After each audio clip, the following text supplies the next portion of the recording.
उत्तराखंड के पूर्व मुख्यमंत्री और मौजूदा वक्त में हरिद्वार से भाजपा सांसद त्रिवेंद्र सिंह रावत का ये बयान सुनिए। नहीं, अधिकारी की बातें मुझे कुछ नहीं कहना है।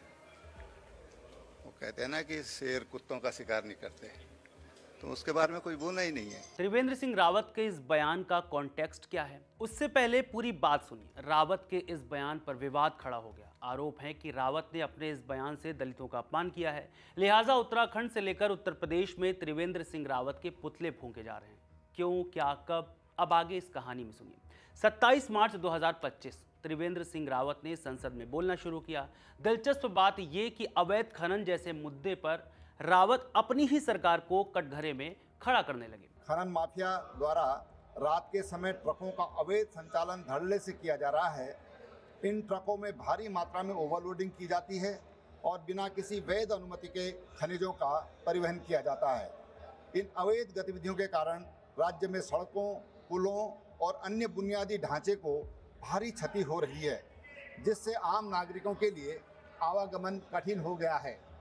सबसे अधिक चिंताजनक बात यह है कि इन ट्रकों के लापरवाह और तेज गति से संचालन के कारण सड़क दुर्घटनाओं में लगातार वृद्धि हो रही है। रावत के इन आरोपों का जवाब देने के लिए खनन सचिव ब्रजेश कुमार संत ने मोर्चा संभाला। उन्होंने रावत की सभी बातों का खंडन करते हुए सरकार का पक्ष लिया और दावा किया कि राज्य गठन के बाद से इस वित्तीय वर्ष में खनन में सबसे ज्यादा राजस्व हासिल हुआ है। इतना राजस्व कभी भी राजस्व खनन से प्राप्त नहीं हुआ है। यह राजस्व पिछले वर्ष की तुलना में लगभग 2.25 गुना है। यह राजस्व आज तक फाइनेंस ने जब भी टारगेट दिया है, उस राजस्व को ये प्रथम बार है कि हमने न केवल पूरा किया है बल्कि उससे 200 करोड़ से ऊपर सरप्लस राजस्व लेके आए हैं। खनन विभाग की ये उपलब्धि कही जा सकती है। अब सारा बखेड़ा इसके बाद ही शुरू होता है। दरअसल संसद सत्र के बाद जब त्रिवेंद्र सिंह रावत मीडिया से रूबरू हुए, तब उन्होंने इस प्रकरण को लेकर ऐसी बात कह दी जिसे सीधे ब्रजेश कुमार संत से जोड़ा जा रहा है।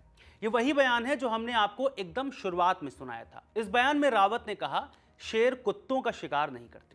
बस इसी बात पर हंगामा शुरू हो गया। दरअसल खनन सचिव ब्रजेश कुमार, जिनसे रावत की बहस हुई, वे दलित समाज से आते हैं, लिहाजा रावत के बयान को दलित समाज के अपमान से जोड़ा जा रहा है।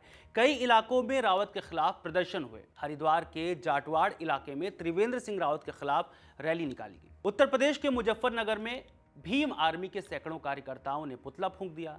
विपक्ष भी एक्टिव हुआ। उत्तराखंड के पूर्व मुख्यमंत्री हरीश रावत ने कहा, मुझे बिल्कुल अजीब लगा, संसद में आप कह रहे हैं कि न तो केंद्र और न ही राज्य सरकार अवैध खनन पर कार्रवाई कर रही है, फिर राज्य सरकार इस मुद्दे पर बयान देकर जवाब देती है।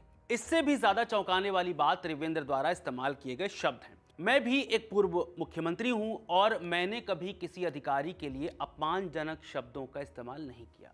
हमें सीमा पार नहीं करनी चाहिए, यह बेहद शर्मनाक है, यह हरीश रावत ने कहा, पूर्व मुख्यमंत्री। मामला सिर्फ यही नहीं रुका। खनन सचिव ब्रजेश कुमार संत को लेकर दिए गए इस बयान पर राज्य आईएएस एसोसिएशन ने भी आपत्ति जताई। उत्तराखंड आईएएस एसोसिएशन ने अपने अध्यक्ष आनंद वर्धन की अध्यक्षता में 30 मार्च 2025 को एक इमरजेंसी मीटिंग बुलाई। इस बैठक में एक प्रस्ताव पास किया गया जिसमें कहा गया कि आईएएस अधिकारी भी आम नागरिकों की तरह सम्मान और गरिमा के हकदार हैं।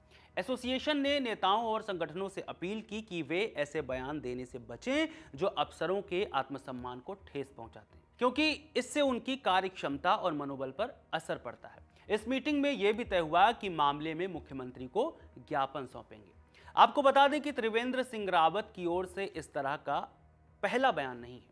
इससे पहले भी वो अपनी जुबान के कारण विवादों में रह चुके हैं। साल 2023 में जब त्रिवेंद्र सिंह रावत उत्तर प्रदेश के बलिया का दौरा कर रहे थे, तब यहां वो राहुल गांधी को घेरने के चक्कर में नाथूराम गोडसे को देशभक्त बता गए, जिसके बाद बहुत विवाद हुआ था। 29 जून 2018 तब त्रिवेंद्र सिंह रावत मुख्यमंत्री थे उत्तराखंड के। जनता दरबार में आई एक प्राइमरी टीचर ने ट्रांसफर न होने पर अपनी समस्या बताई, तो रावत ने उन्हें सस्पेंड करने की धमकी दे दी, जिसके बाद खूब बवाल मचा।